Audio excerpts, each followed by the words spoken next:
Assalamualaikum warahmatullahi wabarakatuh. Bismillah, alhamdulillah, syahadu an la ilaha illallah, syahadu anna Muhammadan rasulullah, Allahumma shalli ala sayyidina Muhammad wa ala alihi.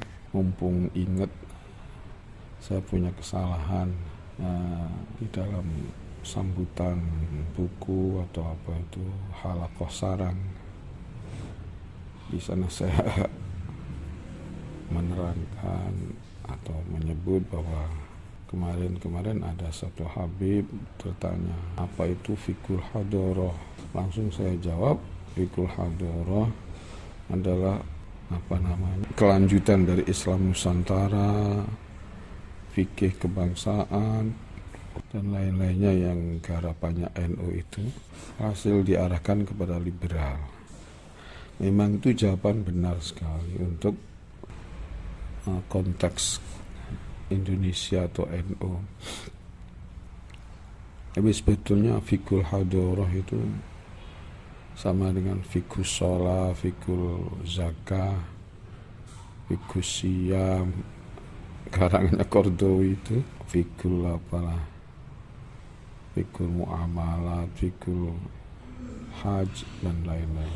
Fikul hadoroh ini katanya sudah ada karangan dari dikarangkan atau dikhususkan buat karangan menjadi karangan atau buku oleh Syekh Ramadan Al-Buti rahimahullah.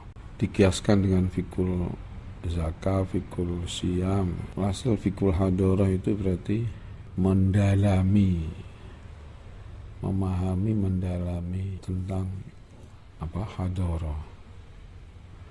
Tapi mestinya kalau bukan NU atau bukan yang ada di sini atau di Timur Tengah mungkin fikul hadoroh itu maksudnya adalah memahami bahwa hadoroh Islam, peradaban Islam itu unggul daripada peradaban Romawi,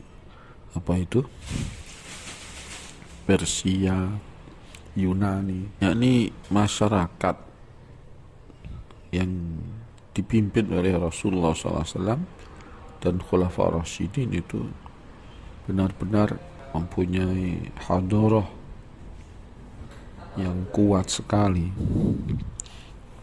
yang bagus sekali, yang kokoh sekali. Karena masyarakat atau pemerintahan tepatnya pemerintahan Islam di zaman Rasulullah dan Khulafa Rasyidin dan sebagian daripada Bani Umayyah, Bani Abbasiyah, ini masyarakat yang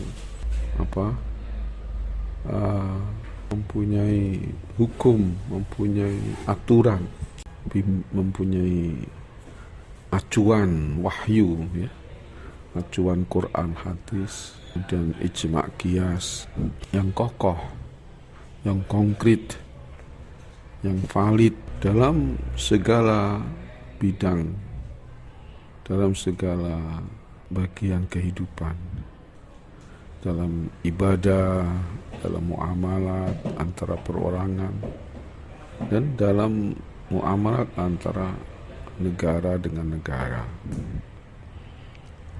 Punya peradaban. Islam mengenal perang, bahkan mewajibkan perang dalam periode Madinah, walaupun dalam periode Mekah tidak boleh atau belum dibolehkan. Tapi perangnya Islam, perang dalam Islam itu bukan mau mengganyang, bukan mau menghabisi, tapi mengalahkan musuh Islam. Mengalahkan sampai dia sadar Islam itu nggak bisa dilawan. Kita harus tunduk kepada Islam. Kalau periode Mekah, Rasulullah tidak perang, tapi menyampaikan ayat-ayat Quran. Dan ayat-ayat Quran itu dari Allah, isinya semuanya benar, tidak ada yang salah. Andaikan ada iskal-iskal atau ada iktirad, ada ganjalan-ganjalan dalam benaknya orang kafir, Allah langsung menjawabnya. Semisal ayat innakum ma ta'buduna min dunillahi hasabu jahannama. Kamu dan yang kamu sembah itu menjadi apa? Empan-empan neraka. Ini ada yang mengiskalkan, kalau nggak salah Ibnu Zaba'ra atau siapa. Berarti kalau gitu Uzair dan Isa masuk neraka dong. Terus ada ayat innalladzina sabaqat lahum minnal husna ulaika anha mubadun. Orang-orang yang baik-baik yang sudah kami tetapkan masuk surga seperti Uzair, Isa, tidak mungkin masuk neraka. Mereka dijauhkan dari neraka walaupun di dunianya disembah atau diyakini sebagai Tuhan atau anak Tuhan. Udah dijawab semua. Itirat, iskal dari jawab oleh Quran itu sendiri. Kemudian di periode Madinah ini masalah akidah ya, di Mekah itu tuntas deh. Sekarang di Madinah Allah menerangkan hukum-hukum syariat dan langsung tahun 2 Hijriah disuruh perang umat Islam. Perangnya itu biasanya pertamanya adalah tujuannya adalah menghadang ontan-ontan Quraisy, menghadang rombongan dagang Quraisy yang dipimpin Abu Sufyan. Tapi Abu Sufyan bisa cari jalan lain di pesisir. Akhirnya Rasulullah musyawarah, gimana ini? Abu Sufyan sudah selamat, tapi Abu Jahal dan lain-lainnya pengen perang. Walaupun rombongan Abu Sufyan sudah selamat, tetap pengen perang. Apa kita hadapi? Padahal kita nggak ada senjata yang banyak, yang sepadan atau sebanding dengan mereka sama sekali. Para musyawarah, akhirnya sahabat banyak yang mendukung. Udah sekadung kan Nabi. Nanti kalau kita pulang kita malu. Kita ini sudah banyak, ada 313 atau 315 orang. Banyak yang keluar, yang sisa deh. Kami siap mati kabarnya gitu. Hasil perang itu ada di era Madinah, dan Quran yang banyak di Madinah bahas hukum-hukum dan akhlak-akhlak. Inilah peradaban Islam. Jadi mengenal damai, mengenal umat Islam tidak punya negara seperti di Makkah, terus punya negara di Madinah. Ketika punya negara bisa perang, juga bisa damai, bisa sulh Hudaybiyah. Inilah namanya peradaban. Tapi peradaban kita Islam ini peradaban yang unggul daripada Romawi dan Persia atau Yunani. Karena peradaban Romawi, Persia, Yunani tidak pakai wahyu, tidak pakai nabi, tidak pakai kitab suci. Konstantinopel, Raja Romawi masuk Kristen, itu dia bukan pertama kali Raja Romawi, dia meneruskan sebelumnya. Berarti sebelumnya sudah ada peradaban. Dan dia aslinya adalah penyembah-penyembah dewa atau penyembah berhala lah. Berhala itu katanya simbol atau apa daripada dewa. Dewa adalah Tuhan atau anak Tuhan. Na'udzubillah min dzalik. Berarti peradaban-peradaban Yunani, Romawi, Persia, semuanya itu peradaban yang hanya lahiriah belaka, tidak punya akidah yang kokoh, bahkan tidak punya syariat yang langsung dari kitab suci. Kalau di Injil, kalau siapa itu Konstantinopel ngakunya pakai Injil, tapi Injilnya sudah dipilah-pilah. Injil yang asli dibuang, nggak dipakai. Injil yang sudah ada muharraf-muharrafnya itu, buatan manusia itu. Kalau ada orang mengatakan Yahudi itu punya peradaban, ya, tapi mereka orang-orang Yahudi banyak yang khianat kepada kitab Taurat. Harifnal kalimah amma wadi'ihi. Nah, dan seterusnya, banyak sekali ayat-ayat itu. Mereka membunuh nabi-nabi, membunuh alladzina ya'muruna bil qisti minan nas, orang-orang, membunuh orang-orang yang perintah-perintah kebaikan, dan seterusnya. Maksud ini peradaban yang walaupun punya syariat, tapi syariatnya dicampakkan, diabaikan, ditinggalkan. Min wara'i dzurihim. Jadi peradaban yang ideal atau yang benar adalah peradaban Islam, yaitu yang dibawa atau yang dikendalikan dan ditaksis, ya, didirikan oleh, dibangun, dibina oleh Nabi kita Muhammad SAW. Inilah peradaban yang sempurna, paling sempurna, karena mengikuti kitab suci yang sempurna, kalamullah, Tuhan yang satu-satunya yang sempurna. Jadi kitab suci Al-Quran itu kitab yang paling sempurna. Dalikal kitabul la raiba fihi hudan lil muttaqin. Alkitab itu alnya lil kamal, ya, dalala alal kamal, yang paling sempurna pembahasannya, tidak khusus ibadah tapi juga muamalah. Juga ada syariat perang.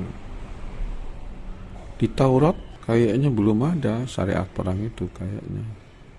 Tapi Nabi Musa kan keluar dari Mesir, dari cengkraman Fir'aun, itu pakai mukjizat keremnya Fir'aun itu, ya, terbelahnya bahar, kemudian selamat dari kejaran Fir'aun, bahkan Fir'aun tenggelam. Kemudian kan mau pindah ke negeri asli, yaitu Syam. Tapi di Syam ada Kan'aniyin, orang-orang sisa-sisa kaum Ad yang besar-besar, yang kafir-kafir itu. Alhasil Nabi Musa akhirnya menyuruh orang Bani Israil untuk memerangi Kan'aniyin. Tapi orang Bani Israil nggak mau. Entah itu pakai Taurat atau tidak. Seingat saya tidak pakai Taurat. Ya, wahyu, cuman kayak hadis gitu. Mereka nggak mau. Walhasil, maksud saya, Taurat kandungannya tidak sesempurna Al-Quran isinya.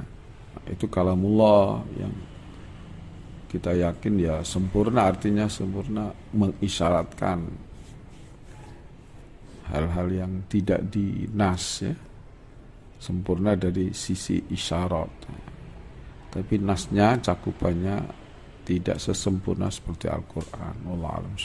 Tapi Taurat kitab Huda, ya, sudah bisa dibuat petunjuk. Misalnya di Taurat nggak ada nas jihad. Tapi kan di negeri Syam kan ada Kan'aniyin, orang kafir besar-besar. Bagaimana bisa tenang berhijrah atau bertempat di Syam kalau ada orang-orang kafir yang jahat-jahat, yang besar-besar itu perawakannya? Nah, ini kan bisa dipahami. Taurat menyuruh hijrah ke tempat asli, berarti kan otomatis harus menyerang, harus memerangi orang-orang Jabbarin itu, ya, kauman Jabbarin. Mereka nggak mau. Ini memerangi kaum Jabbarin itu bisa dipahami dari Taurat. Artinya Taurat sudah Huda. Mereka goblok, orang Bani Israil goblok, nggak mau memahami seperti itu.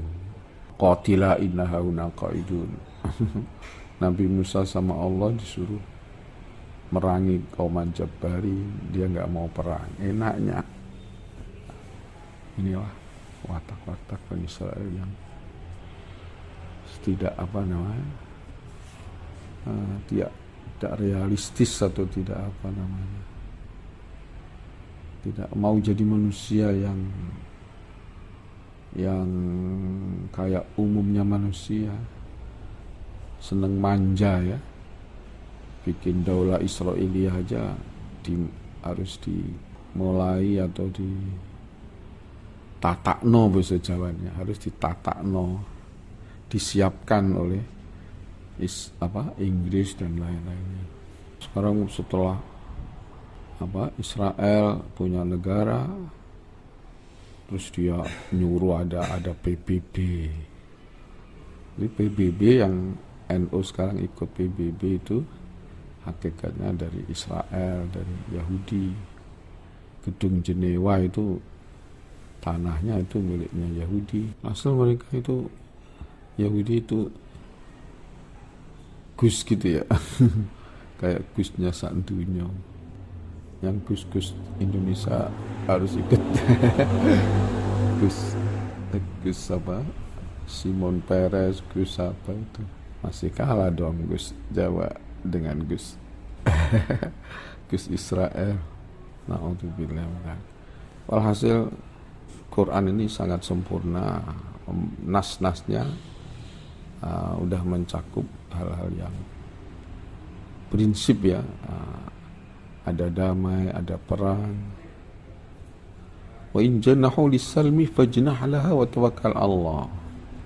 Kalau orang kafir-kafir, kata Quran, kata Allah, kalau condong kepada damai, kamu condonglah Muhammad kepada kedamaian, wa tawakkal Allah.